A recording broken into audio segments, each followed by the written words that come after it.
Bonjour à tous et à toutes, content de vous retrouver. Genèse 45, verset 20.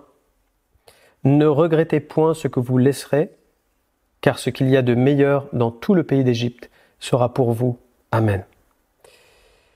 Joseph va leur donner une indication, à leur dire, écoutez, tout ce que vous avez laissé derrière vous, ce pays de Canaan, vos habitudes, vos repères, peut-être vos plantations, etc., tout ce que vous avez fait là-bas, laissez ça derrière vous. Ne le regrettez pas, parce que je vais vous ouvrir quelque chose que vous ne connaissez pas et qui est meilleur que ce que vous avez connu là-bas. Et c'est ce que Dieu, te dit et t'a sûrement déjà dit dans ta vie. À dire, suis-moi, parce que là où je vais t'emmener, tu ne connais pas le chemin, tu sais pas ce qui va t'attendre, mais tout ce que je te promets, c'est que c'est un endroit qui est bon pour ta vie. C'est un plan qui est excellent pour toi. Et si tu restes attaché, aux choses du monde, tu vas te perdre. Mais si tu t'attaches à moi, alors tu vas vivre et tu vas avoir la vie pour l'éternité. Et c'est comme ça qu'on a débuté notre vie chrétienne avec le Seigneur, alors que Dieu soit béni. Mais peut-être qu'aujourd'hui, tu es arrivé dans un virage de ta vie, peut-être dans un moment de ta vie, dans un temps un peu de désert, où il y a peut-être des choses qui sont en train de se remettre devant tes yeux, des choses que tu as laissées, des choses que tu as abandonnées, des choses auxquelles il y avait un certain plaisir. Et que depuis que tu marches avec Dieu, tu arrives dans un temps de sécheresse où tu te dis mais en fait avant c'était mieux.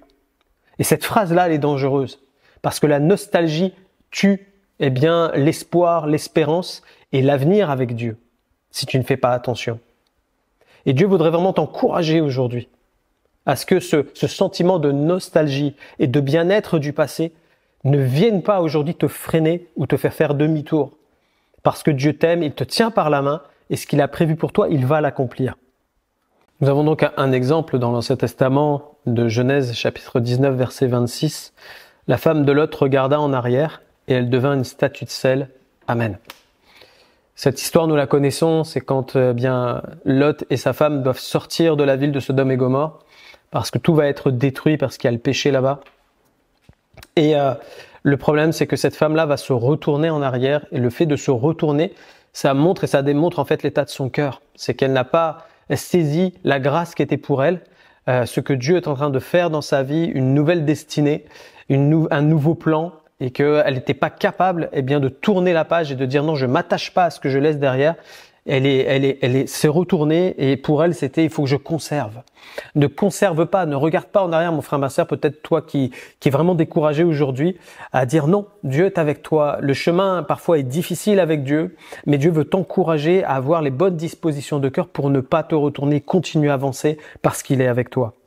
On a ce texte-là, 1 Roi chapitre 19 verset 20.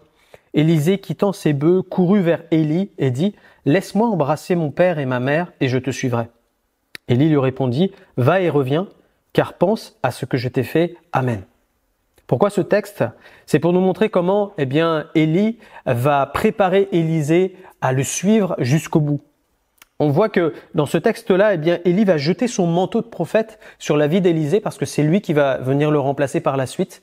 Et le fait qu'il ait jeté son manteau, c'est la grâce de Dieu qui vient sur la vie d'Élisée et qui l'appelle au ministère. Élisée, c'est un soutien de famille à l'époque. Et c'est lui qui travaille au champ. Donc c'est lui qui ramène tout ce qu'il faut pour que la famille puisse bien vivre. Et quand il reçoit cet appel-là, dans son cœur, il a ce désir d'aller dire au revoir à ses parents, d'aller préparer ses affaires et de partir.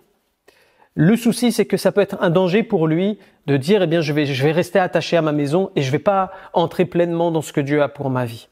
Et on voit que Élie a pensé à ça, il lui dit pense à ce que je t'ai fait.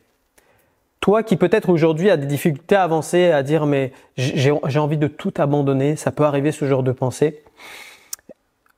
Pense à ce que Christ a fait pour toi. C'est important que tu aies toujours la croix devant les yeux. À dire Christ a payé le prix pour moi. Moi, je vais aller jusqu'au bout et je reste attaché. Que tu sois fortifié dans ta foi encore aujourd'hui. Philippiens 3, versets 13 à 14. Frère, je ne pense pas l'avoir saisi. Mais je fais une chose.